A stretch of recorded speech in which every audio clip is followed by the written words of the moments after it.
right, back on the Young Turks with the Power Panel. Our own epic politics man, Michael Schur, is here.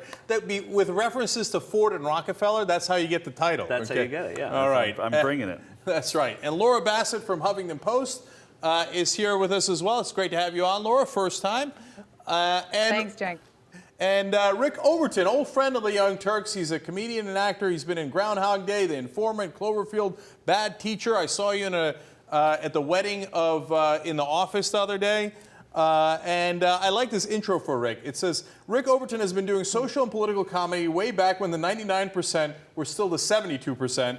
You can see him live at the Other Cafe in San Rafael and New Year's Eve. All right, so first topic is, should Hillary Clinton replace Joe Biden on the ticket? Robert Reich wrote about it today, saying it might bring in liberals and get them excited, and Biden's always wanted to be Secretary of State. Michael, you're up. Well, Biden always wanted to be Secretary of State until he was Vice President and he was living at Naval Observatory and life was grand.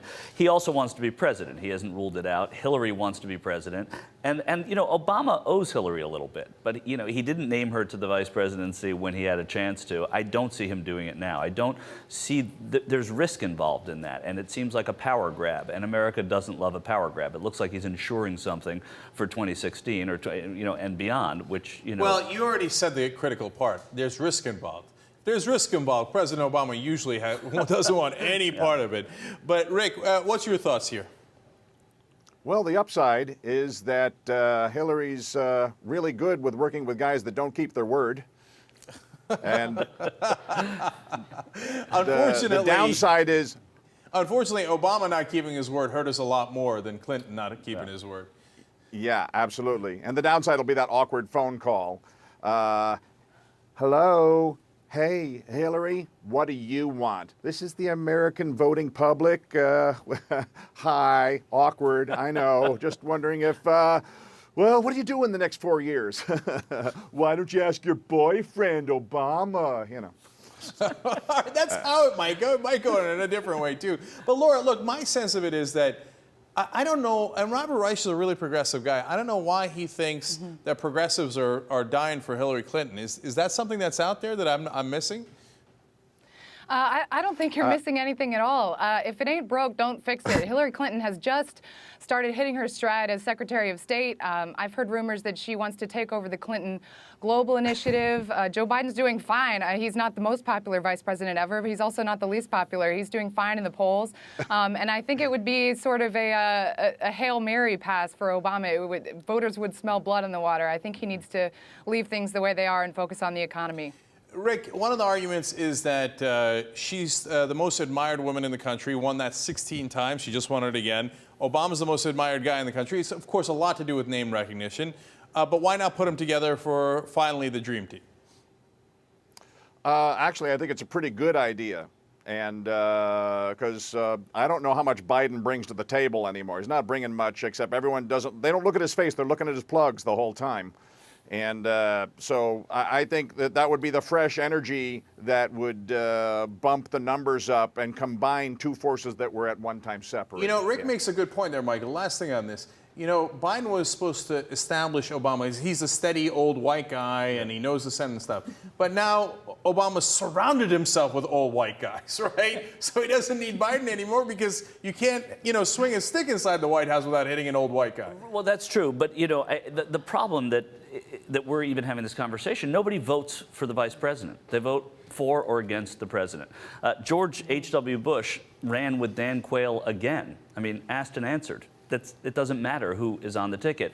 If you were going to offend some people, well, that's what I'm saying. I mean, well, he did lose, but you know, the idea is that when you even rethink the most obvious of rethinks, it you know, digs you a little bit of a hole. There was a poll. Suffolk University in October released a poll that said that Obama with Clinton would do a few points better than he would with Biden. A few points better is not going to win this election. Right. You know, best points made here by Laura.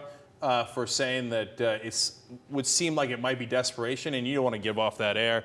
And by me, Hillary Clinton doesn't get you any more progressive a ticket than Joe Biden. So just being modest here. I'm keeping it real, okay? I assume we made the best points, okay? All right, now, second topic is Ron Paul staying within the GOP. Is he going to do it or is he not? Now, my theory is that, look, if he gets a lot of delegates and they spit in his face, which are both very likely outcomes, that he might say, you know what, how about I run as a third-party candidate in a campaign that is just absolutely calling for a third-party candidate? Is he going to stay? Is he not going to stay? Rick, what's your sense of it if Ron Paul does not win the GOP nomination? Well, I look at it this way. The Republicans are like an alien invasion, and the Democrats are like UFO skeptics during an alien invasion. I find myself now, I'm wondering if I shouldn't be an independent. You know what? Who needs regulation on anything? Forget air, water, food. Let nature sort us out. You know, roaches are high-fiving each other while we do that. Well, high-sixing. They're high-sixing each other. And I look forward to a future where I have my own mountain and my own helicopter, and I never use a road or a library. So you're for Ron Paul then, whether he's in the GOP or not. Laura, I don't know. Laura, you know, Karl Rove did his predictions today, and he shockingly predicts that Obama will lose and the Republicans will in the House and the Senate. But in there, I thought he did a veiled threat to Ron Paul. He said, well, I think Ron Paul will stay within the party because otherwise what would happen to Rand Paul? Wink, wink. I think Ron Paul will stay with the party because if he runs as a third-party candidate, he knows he has no chance of winning the presidency. He's not going to win. And it would only take away voters from Mitt Romney, who is likely to be the inevitable nominee. And I think he'd rather see Romney be president than Obama. And running as a third-party candidate would only hurt Romney's chances. I don't think Ron Paul gives a damn about Mitt Romney or anyone else, honestly. I think he thinks, look, if I've got even a small shot at this, which I think he actually does, that he might go in. But I found it interesting that they're holding his son above his head saying, hey, either the Republican Party could help him next time around, or maybe they don't help him depending on what you do. Be a good guy, don't be a bad guy, Ron. Yeah, but that's like an invitation to the Paul family. They love bucking the Republicans. You'll remember that Rand Paul ran against, yes, bucking, I said. Yes. You remember that Rand Paul ran essentially against Mitch McConnell. He challenged a popular statewide elected official. I think the guy's name was Trey Grayson in Kentucky when he ran for Senate. They love it. They just bring it to the Pauls. I don't think Paul has had a chance. Ron Paul's had a chance to leave this party in the past, and he hasn't. And now he's just going to dodder away. That's actually, but he ran as a libertarian in '88. Well, he ran as libertarian, but see what kind of success that had him. And also Gary Johnson. He got nearly 1%. Gary Johnson is the libertarian candidate now, and he's not going to become an independent because he doesn't want to be in Donald Trump's party. So. Yeah, Gary Johnson is going to be his vice presidential candidate. Look, I'm not saying it's going to happen. I'm not saying it's going to happen. But you know what? You win the best point of this. So I feel badly for Rick. Give it to Rick. No, Rick. Next time around, okay? Although the cockroach point was excellent, I'll give you that. No, because you're right. You know, if they come to threaten the Pauls, they'll say, "I'll be your Huckleberry." Yeah. Okay, let's do this. Right? So it's going to be interesting. Let's see how it turns out. Because if he gets a lot of delegates and they dismiss him, there might be trouble for the Republicans. And I think that he might take a lot of votes away from Obama, too, Laura. So we'll see how that plays out. All right. Possible. Thank you so much, guys, by the way. Laura, Rick, great to have you on the Young Turks. Michael, it was okay. Thank you. Yeah, all right. It wasn't that great to be here. Well, Michael's going to be back for our Iowa coverage, which we're going to do on Monday and Tuesday, starting at 7 o'clock.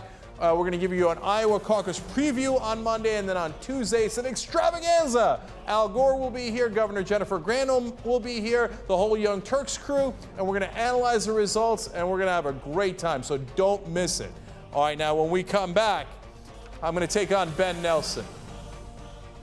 You don't want to miss that either.